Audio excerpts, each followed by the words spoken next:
Il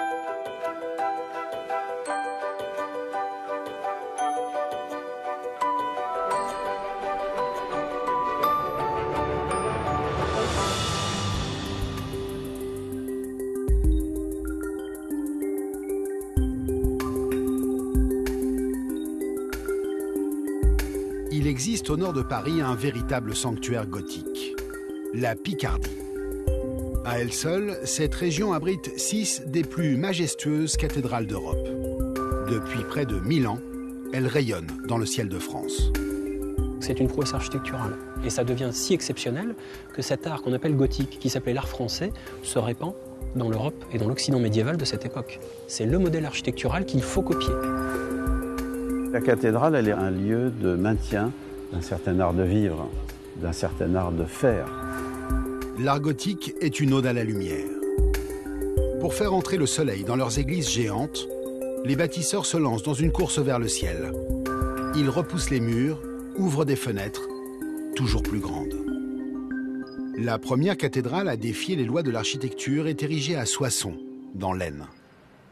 Quand on arrive à Soissons, dans la nef de la cathédrale de Soissons, on est saisi par la hauteur. Elle dépasse les 30 mètres. Donc là, c'est véritablement le schéma directeur de l'élévation intérieure des grandes cathédrales gothiques. La cathédrale de Soissons incarne le passage de la première à la deuxième période gothique, plus spectaculaire encore. Son bras sud, bâti en 1170, est un vestige exceptionnel de la première phase. Il y a, dans les années 1190, subitement un changement dans les élévations.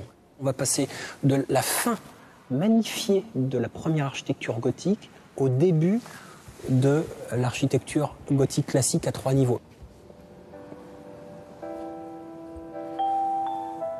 Le haut de cette colonne est une partie plate que l'on appelle le taloir.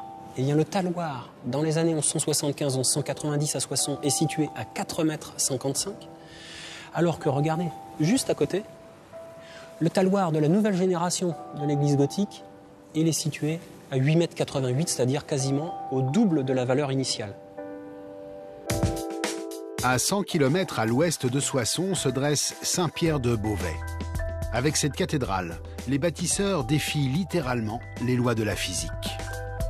La voûte de la cathédrale de Beauvais est la plus haute voûte du monde. Elle est connue pour arriver au point terminal de l'évolution de l'art gothique. Après la hauteur de voûte de 48 mètres qui est atteinte ici, on ne fera pas plus haut. Pour relever ce défi monumental, les créateurs ont redoublé d'ingéniosité. Mais les lois de la nature auront raison de la folie des hommes. En 1284, c'est le drame. Mais le problème de Beauvais, c'est que dans un fond de vallée avec une église aussi haute qui dépasse les plateaux environnants, les effets du vent sont considérables.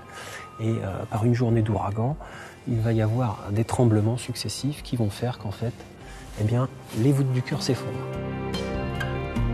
Au-dessus de ces voûtes de 48 mètres se cache la charpente d'origine, en bois.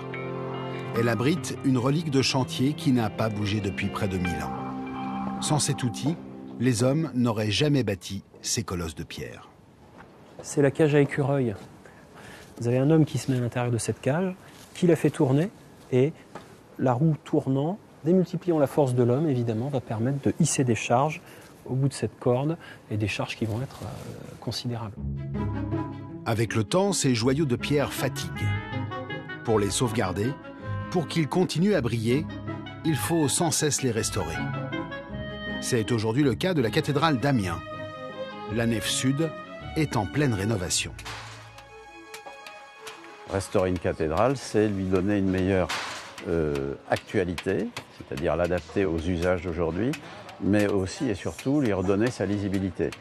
Lisibilité de son image, alors donc on a l'image d'une belle cathédrale, mais aussi la vérité de toutes ces techniques qui l'accompagnent. Les tailleurs de pierre, les maîtres verriers. Donc ma mission, c'est faire en sorte que ce ne soit pas seulement une belle image d'histoire de l'art, mais que la cathédrale soit aussi un vrai conservatoire de savoir-faire.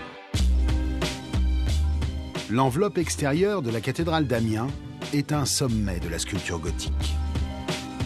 Le propre de la cathédrale gothique, c'est de présenter un portail médiéval sculpté. C'est-à-dire qu'une cathédrale, non seulement c'est beau parce que c'est harmonieux, mais ça présente également une statuaire de très très haut niveau.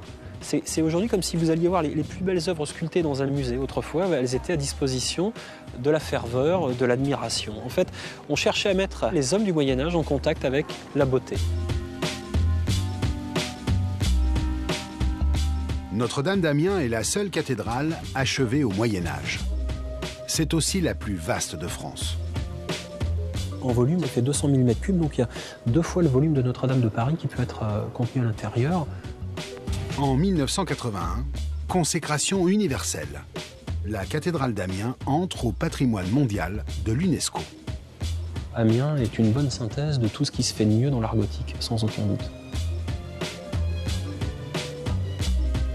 À la tombée de la nuit, la vieille dame reprend ses couleurs d'antan, cette robe chaleureuse qu'elle arborait il y a près de 10 siècles.